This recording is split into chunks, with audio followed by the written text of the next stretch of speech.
सबसे पहले दाद देना चाहती हूँ इस बिल के टाइमिंग की कि अभी ईद की रौनक बुझी भी नहीं थी और हमारी जड़ों पर एक नया फरमान लाया गया। पहले उत्तर प्रदेश में मुसलमानों को नमाज पढ़ने पर रोक लगाई और फिर सौगात में ये बिल लाया गया। निसार में तेरी गलियों पे है वतन, जहाँ चली है रिवाजो गैर कि कोई ना सर उठाकर चल सके।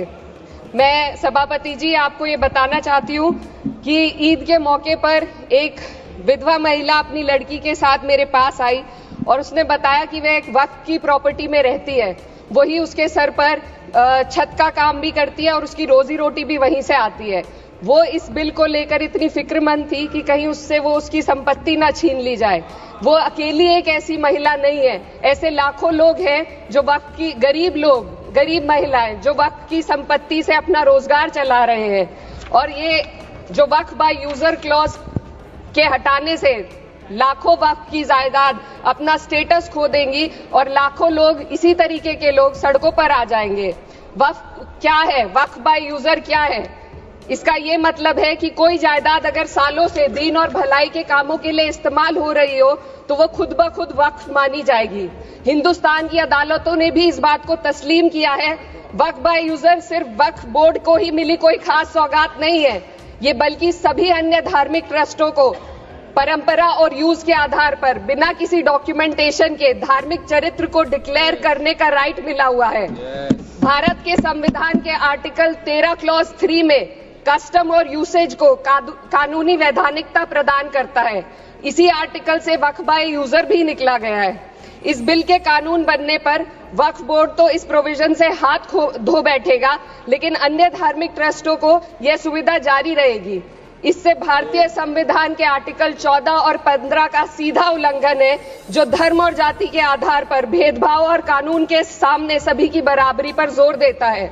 मैं इसके साथ ये भी कहना चाहती हूँ कि सत्ता के लोग जो एक दूसरे की पीठ थपथपा रहे हैं कि वक्फ बाय यूजर का जो अमेंडमेंट इन्होंने दिया उसको एक्सेप्ट कर लिया गया है, लेकिन इनकी शरारत यह है कि उसके साथ ही एक ऐसा प्रोवाइजो इसमें शामिल किया गया जिसके आधार पर यह कहा गया है कि अगर कोई भी वक्फ की संपत्ति विवादित हो तो वो अपना वक्फ स्टेटस खो देगी। तो जो अमेंडमेंट इन्होंने दिया है जिसको एक्सेप्ट कर लिया गया है उसका कोई मतलब नहीं है, ये इनकी नीयत है जो साफ जाहिर हो रही है।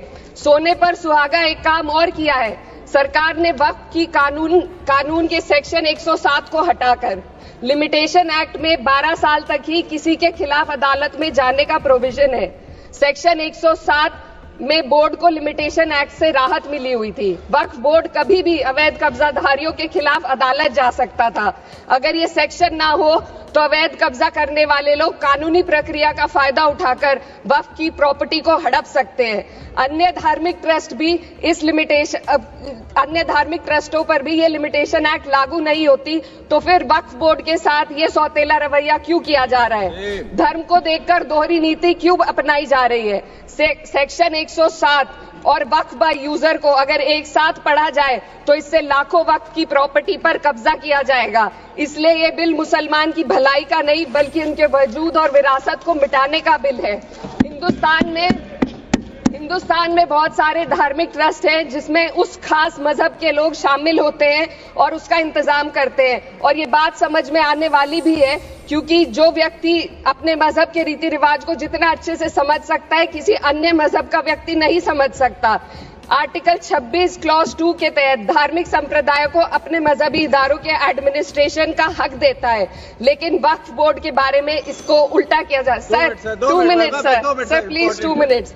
सरकार इसे एक सेक्युलर बॉडी मान रही है और इसमें गैर मुस्लिमों को शामिल करने की बात कह रही है। आपके मुंह से सेक्युलरिज्म की बात सुनकर अच्छा लगा, लेकिन अगले ही पल ये भ्रम टूट जाता है क्योंकि आपको सिर्फ दान देने के लिए प्रैक्टिसिंग मुस्लिम का आपने क्लॉज डाला है, लेकिन बोर्ड में बैठने के लिए मुस्लिम होने की कोई आपकी क्लॉज नहीं है। तो इससे आपकी जो दोहरी नीति है वो साफ जाहिर होती है। ये वही सरकार है जिसने राम जन्मभूमि ट्रस्ट में ये लिख दिया कि जिला अधिकारी भी अगर होगा तो हिंदू होना चाहिए। कोई मुझे बताए कि वहां पर सेक्युलरिज्म का रस क्यों नहीं घोला गया? सर आखिर में मैं अपनी बात को खत्म करने से पहले महिलाओं का मुद्दा बार बार उठाया जा रहा है। सरकार का कहना है कि बोर्ड में मुस्लिम महिलाओं को रिप्रेजेंटेशन देंगे। इस कानून से पहले भी मुस्लिम महिलाएं बोर्ड में मेंबर रह चुकी हैं। और मिनिमम 2 का प्रोविजन था, उससे ज्यादा भी हो सकती थी।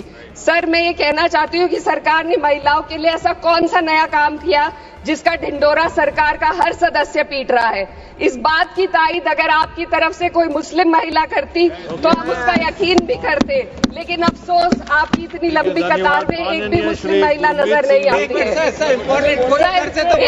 महिला नहीं है, एक महिला। सर मैं खुद एक मुस्लिम महिला हूँ, मैं सिर्फ एक सर मैं माइनॉरिटी महिला हूँ। इस सदन में हम सिर्फ 2 महिलाएं हैं और उस नाते से मैं ये बात कहना चाहती हूँ कि इस बिल के माध्यम से मुस्लिम महिलाओं को कुछ नहीं मिल रहा है, ये हमें कुछ नहीं देना चाहते, सिर्फ टोकनिज्म हमारे नाम पर बनाकर एक नैरेटिव मीडिया में चलाना चाहते हैं। तो ये बिल मुसलमान की भलाई का नहीं, उनकी पहचान को मिटाने का है। सर अंत में मैं बस यही कहना चाहती हूँ कि कागजों की कैद में बस नाम रह जाएंगे, वो जो हमारे थे सिर्फ दावे में रह जाएंगे। इस बिल के द्वारा मीठी ईद के जायके को कड़वा करना, यही असली सौगाते मोदी था। बहुत बहुत